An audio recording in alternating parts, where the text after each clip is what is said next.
Hello and welcome everybody back to Shamrock Foods Kitchen Conversations, where we talk to Shamrock partners just like you about how they approach their hospitality business, stay on top of trends, and manage a successful restaurant business. I'm your host, Jeff Pivin, Business Solutions Consultant with Shamrock Foods, and I'm joined today with a fantastic Shamrock Foods partner, Mr. Andrew Wasson. He is the owner of Wild Blue Yonder Brewing Company up in Castle Rock, Colorado. And good afternoon, Andrew. Are you there? Hey Jeff, how you doing today? I'm good. Awesome. I'm so happy when this thing works. I love it. Yeah, Last time you were on, technology we had works a bit of great. a tech glitch. But I'm glad you're here this time. Thank you so much for coming in. And to the audience out there watching, I know that we've got some folks already on. Go ahead and join in the conversation by commenting below the stream. And Andrew and I can see your questions, comments, etc. down here, even if it's just to pop in and say hello. So right off the bat, Andrew, tell us how you got involved in the restaurant industry. It's you and your brother that own Wild Blue Yonder, right? Yes, and my wife Rachel. Oh, So awesome. And yeah, Rachel. yeah. So all of us are Air Force veterans, and you know, we've always had a passion for food and beer.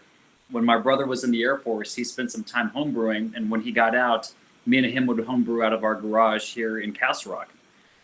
When he got out, though, he did go to UC Davis for the Master's Brewer program, and then went to Johnston and Wales for the culinary school.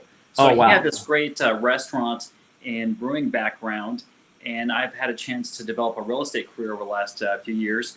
And so, along with my wife, who does a lot of business consulting, we put all of our resources together and thought we'd do something that shared our passion, which is great beer and great food. So it's been such an exciting adventure, and we're going on almost 3 years here in October.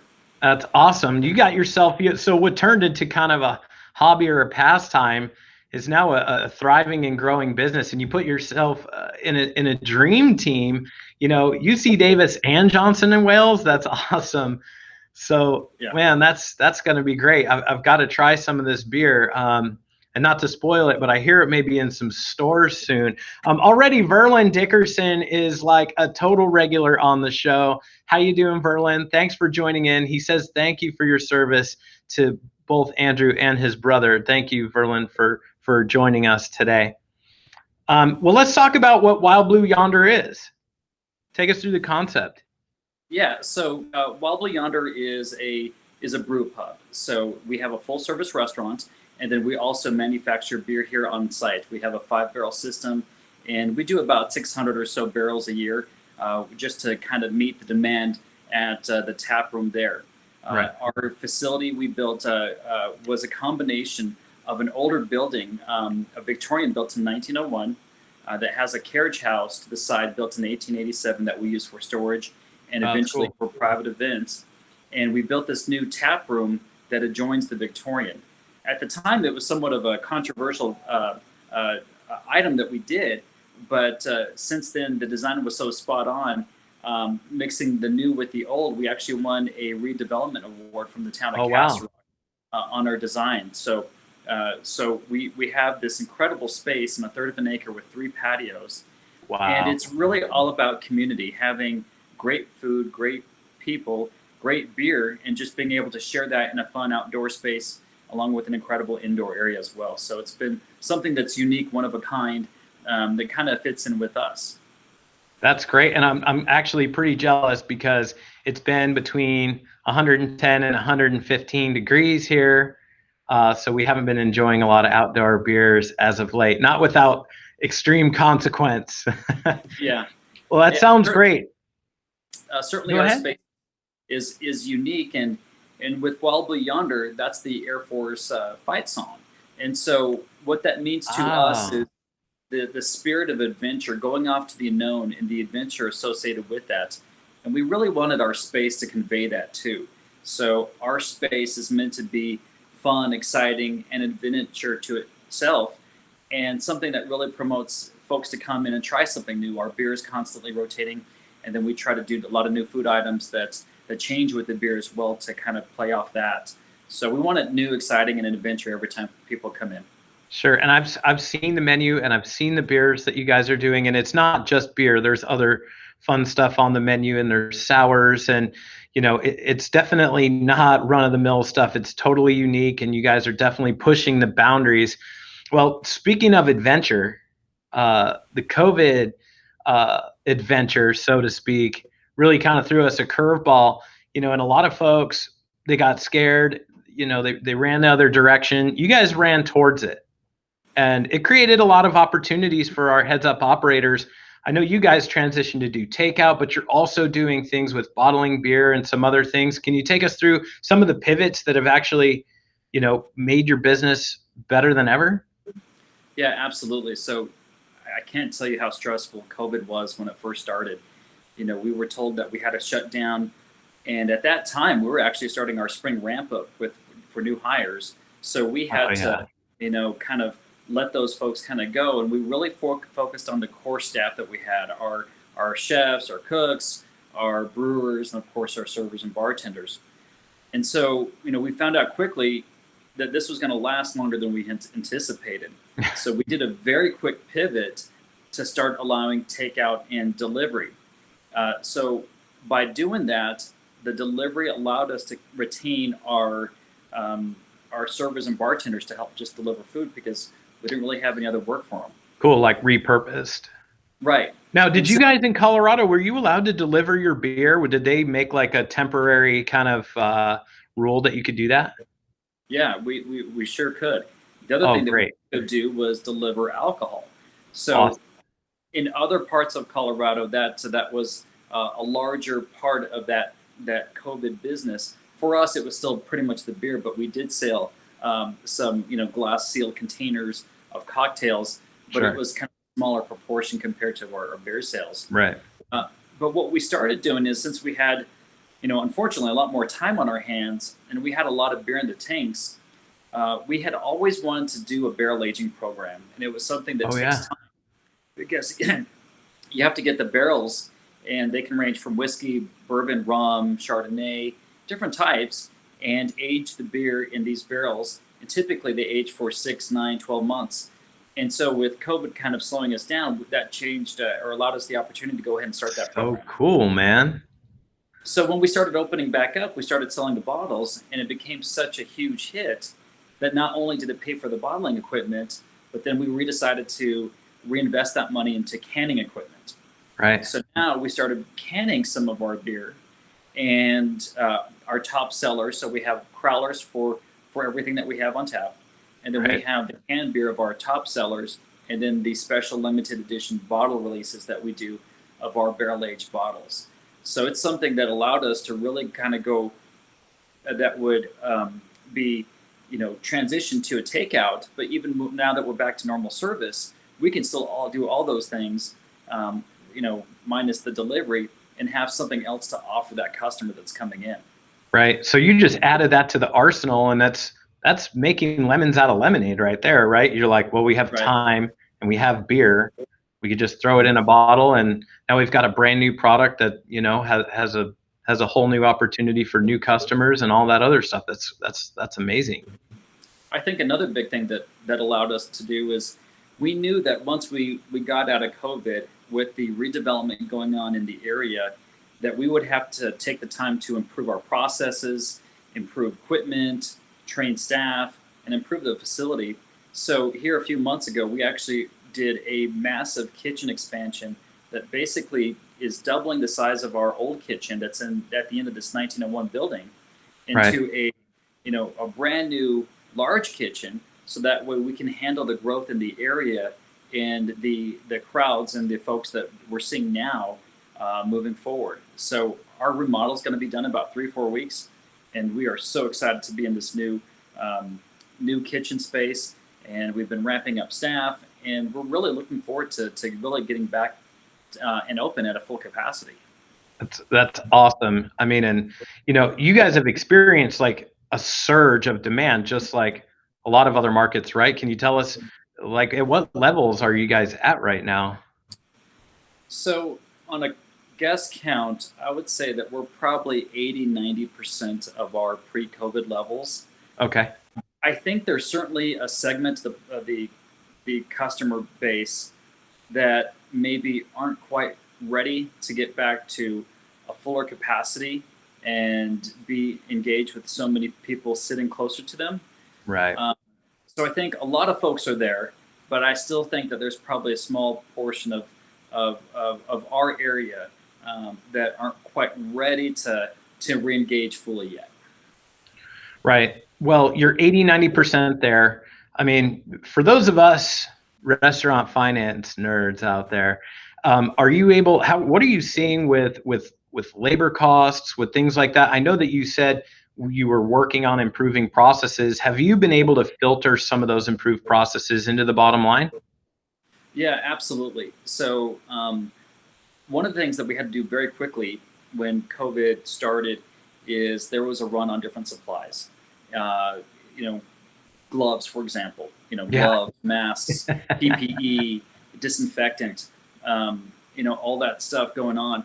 And so it was, we had to make very, very quick adjustments into our pricing to accommodate those. Then what happened is we started getting grants actually back from the county, the city, and the state to help cover some of those PPP costs. Right. Now, these were only, marginal cost increases, but we retained those because now we've had to increase our labor costs due to the staffing shortage. Right. So staffing has been, I tell you, it's such a challenge. At the start of COVID, it was actually really hard getting folks the hours that they needed to sustain. But we did it operating at a loss, knowing that once we came out of this, that we would have that staff in place to hit the ground running.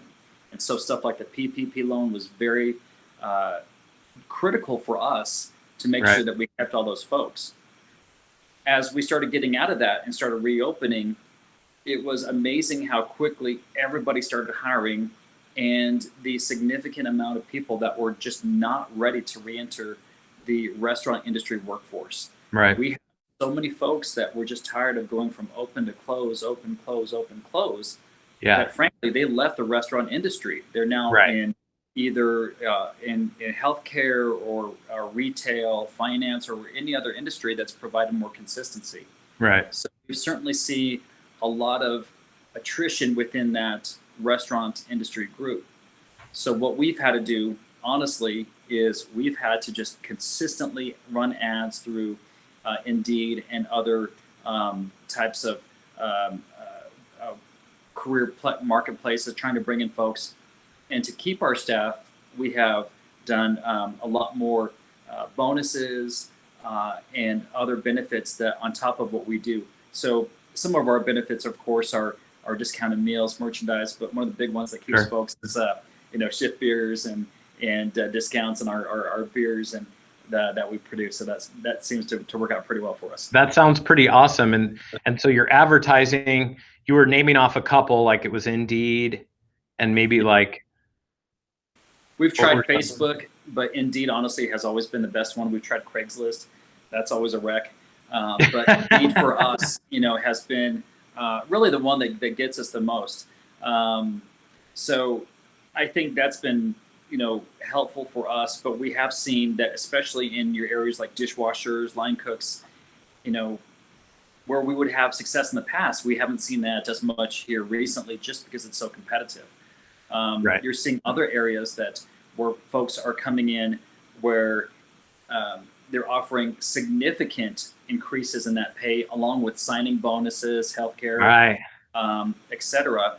And that's hard to compete. So our current employees have been also very good at recruiting folks, knowing that we have a really family and team environment. Right. And it's really attracted a lot of great folks that work and stay with us. No, I think that's great. And of all the operators that have been on Kitchen Conversations and all the ones that we talk to, they say exactly what you're saying, is that they don't have as much of a challenge because they advertise, the family, they advertise the culture, that's their employee offering. And I think that lends itself to today's top talent, is they want to be part of something. So I think it's really cool for our operators out there to take that away from this conversation, is that it's not just about the money. Free beer, I think, is a really cool. I think it's kind of like kitschy, where you could almost like have an Instagram post where it says free beer asterisk after an 8-hour shift or something Yeah. like that. I think that would be really fun. And I think if you keep it fun and you keep it on Instagram where all of your workers are paying attention, like nobody's on Craigslist anymore, you know, but some of the kids that I work with are like, you're on Facebook. Facebook's for old people. I'm like, well, I'm old. So it's probably an Instagram or even TikTok. Somebody was sharing with me that TikTok has a resume program that just came out. You guys should check that stuff out there. TikTok's not for me. I'll have to ask my 12-year-old, but well, I think it's really cool. Tell me about the customers that you are seeing, the ones that want to come in. What are they expecting? Are they still being flexible with some of the restrictions, and some, of course you have a smaller temporary kitchen right now. Are they still being flexible, or are people getting more demanding out there? I think in general, 99% of the population is very understanding of the struggles in the restaurant industry. Right. And they also are aware that we're going through this expansion and we're working out of this temporary mobile kitchen. It's 38 feet long and the largest mobile kitchen that we could find in the West Coast, but it's still small compared to the needs that we have. So we still have. You have 3 patios, right? How many seats do you have? We have about 250, 300. So that could be troublesome.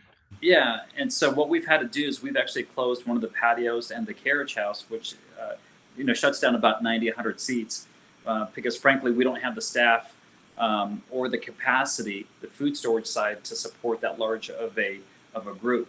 Right. So it's been challenging, and like I said, I think 99% of the folks are really great. It's cool. But there is a 1% vocal group that will complain no matter how good your intentions are. And I think that's been a frustration where they don't understand that, frankly, we can't sit them immediately because we don't have the staff, or that we may run out of a food item because of our volume. So right. I think a lot of folks do understand, but you have folks that unfortunately are so entitled that they want the world to go back to normal today, and they won't accept compromise. Well, even in the normal world, we're not gonna triple seat our kitchen. So right. I think anybody that has that complaint should go back and work on the line for just one night, or work a bar that's stacked 2-3 deep, and see how it feels. Because man, that's rough. I bartended and I've worked in the service industry my whole life, and I have not actually been behind a bar, behind a line in 5 years. I've been at Shamrock Foods. I still have nightmares where like the ticket machine is going off, or you're double sat and you forgot their drink order.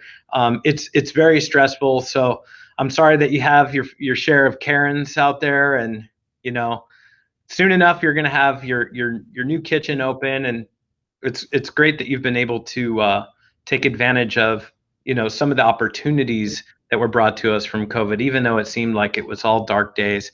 I'm just going to take a break here and recognize my brother Jordan Kowitz out there is excited about the free beer for the staff. So, maybe we'll forward Jordan the job application and see if he wants to move up to Castle Rock. I know I might do it. So if you're just joining us here on this broadcast, I'm sitting with Mr. Andrew Wasson, who's one of the owners of Wild Blue Yonder Brewing up in Castle Rock, Colorado. If you have any questions, tune in. There's quite a large amount of comments going on down in the comment section. James Wilson just chimed in, and I'll get to that in just a second. Type in your question. We will get back to that either on the show or just after. So James saying those folks that were complaining about these things before, these folks were complaining about those things pre-COVID. We have to focus on the positive people. I think it's cool that you're trying to focus on the customers that you really do want and that appreciate you. Yeah, I think that's critical. I tell you what, we had an amazing moment last week. We have some just absolutely incredible customers who are family to us that we've developed here over the last couple of years, and they were such strong supporters, not only while before COVID, but especially during, and really trying to help us out. But since we've been open, they've seen kind of what we've gone through, and they've really stepped up. We had one gentleman that left $1,000 tip a couple months ago. Oh, wow. And his wife is high risk, and she had some surgery, and they haven't been able to come back in for a while. He's also an Air Force veteran.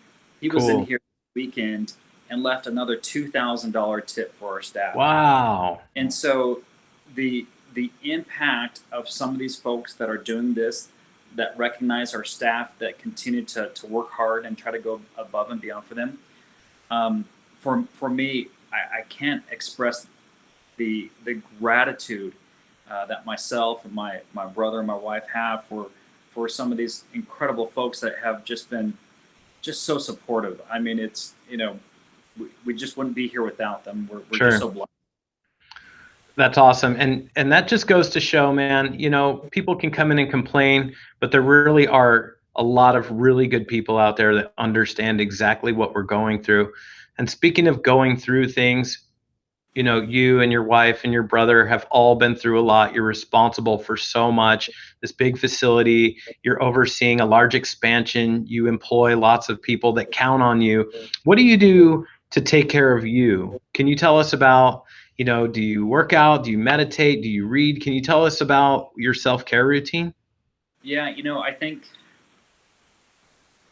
the restaurant industry is so challenging because just the sheer amount of work and effort that you can put into it, it can consume you. And it did when we first opened for my brother and I. It was just, this monster that you create, and you just get so absorbed by it. So we've really tried harder to take, a step back when we can, right, and focus again back on our families, our hobbies, whatever that is. For me, it's fishing. It's, my two little kids. It's not forgetting that this is why we're working so hard. It's so that way we can spend the time with them, hopefully soon, and really make this something we want. This property, we bought the property, then developed it like this, but I hope it's a legacy property for our family. Right.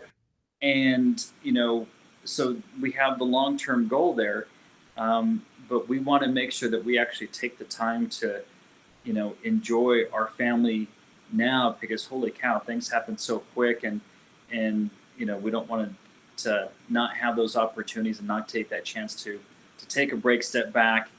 I'll also try to do a little bit of working out, either on the Peloton or go for hikes with the kids or whatever it is. And my wife's really good about, kind of pushing me out the door to try to regain that balance, because, wow, it's just nothing but it's a 24/7 responsibility, and it's just so hard to turn off. Right. And when you own your own business, you could work hundreds of hours a week and no one would ever tell you not to. So, I think it's smart out there. And we're bringing this up on this show because all the operators that jump on this show, I really want them to know that, all of these operators, everybody's got to look out for themselves. Spend time with your kids, spend time fishing or on the Peloton.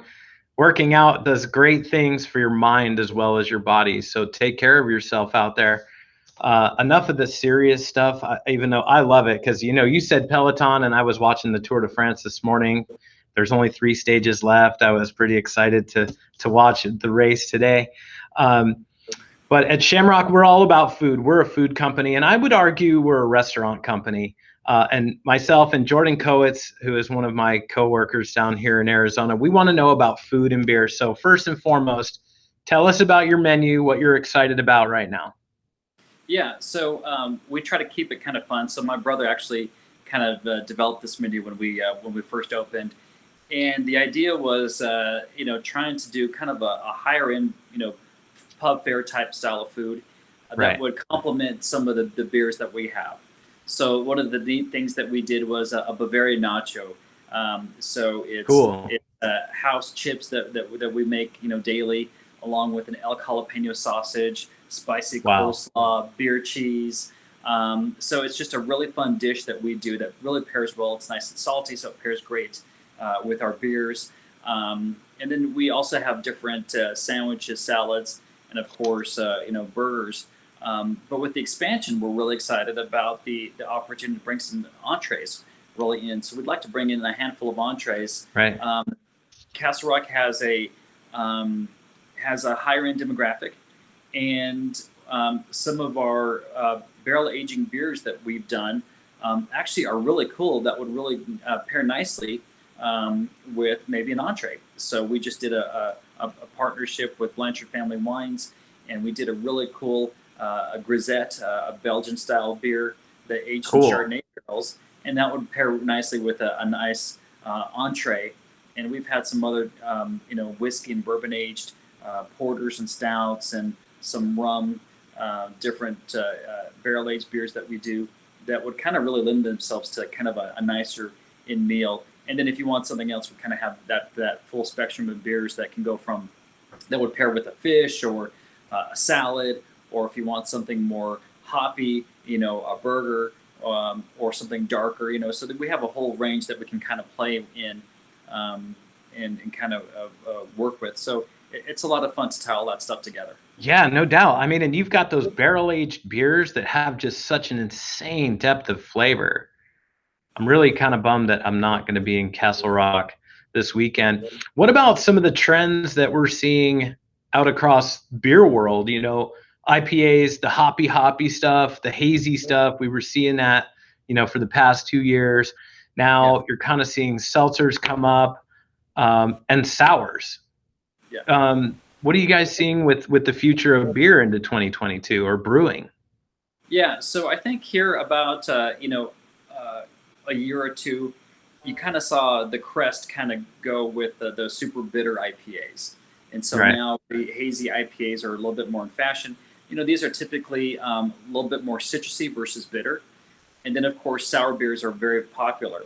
And so one of the fun things that we did here recently is we bought a real high-end slushy machine, and we've been making beer slushies from our sour beers, fruit sour beers. Yeah. And things sell incredible. We paid off that equipment within 2 weeks. So we were just blown away of how successful that would be.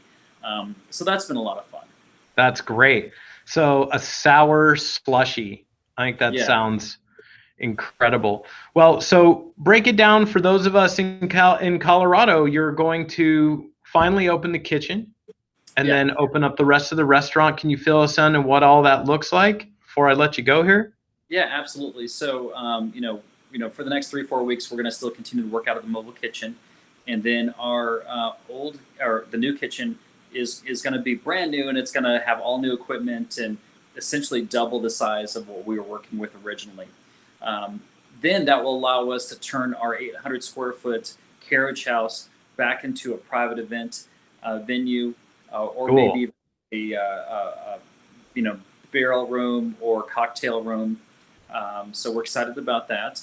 And we have, right before COVID hit, we were actually working with the local Whole Foods to sell our beer into their local ramen tap room that they have. They recently noticed that we started canning our own beer here a few weeks ago. So they've already approached us, and we're going to go into the local Whole Food store with our canned products. So we're just really so excited about all this other stuff coming in, and really doing a lot of things that we always wanted to do as a business, but doing it much sooner than we have ever expected. So it's been a lot of fun. Either just because a little bit of extra push over the edge to some of the things. I know we were talking, I was looking at your menu, and it's hosted by a company that also kind of tracks beer handles and stuff. Can you tell us about that real quick before, I know we're running out of time here, but I thought that was a really cool piece of tech. Yeah, so what we do is we have a digital menu board. So we have a few TVs there in the tap room. Yeah. And we use Untapped, which is a social app for beer consumers. And so they can go in, record their beers, rank their beers, and and use that information. But one of the neat things that they also have is they have a food component, so that way you can actually put your food menu on there. Cool. And so what we do is we have a digital menu that you can scan on through a QR code. Yeah. And scan that in along with beers, food, canned products, cocktails, etc. But what it allows us to do is we go through menu changes so often with the beers. We typically will change out 2 or 3 beers a week, and especially with the mobile kitchen and with the food supply scarcity, if we run out of something and we got to make a quick menu change, we can update that through the digital menu board within seconds. Wow. And not worry about printing new menus and getting those out, collecting all the old ones. So it's been able to save us so much time and effort. We were spending about $500 a month in ink, just printing old menus, and now we don't have to do that anymore since COVID. So it's actually been kind of a nice transition by just going to a digital format. Well, that's amazing. Well, so that app is called Untapped, and I'm going to look into that for sure for myself and for our customers here at Shamrock, so we can share that information. Ultimately flexible. Andrew, I really appreciate your time today. Thank you everyone out there for joining us here on Kitchen Conversations, and keep the comments coming. Looks like Samuel is can't wait to come and visit the brewery. So Samuel, we'll see you at the grand opening in 3 weeks. Andrew, thanks again, brother, and we'll see you all next time on Kitchen Conversations. Take care.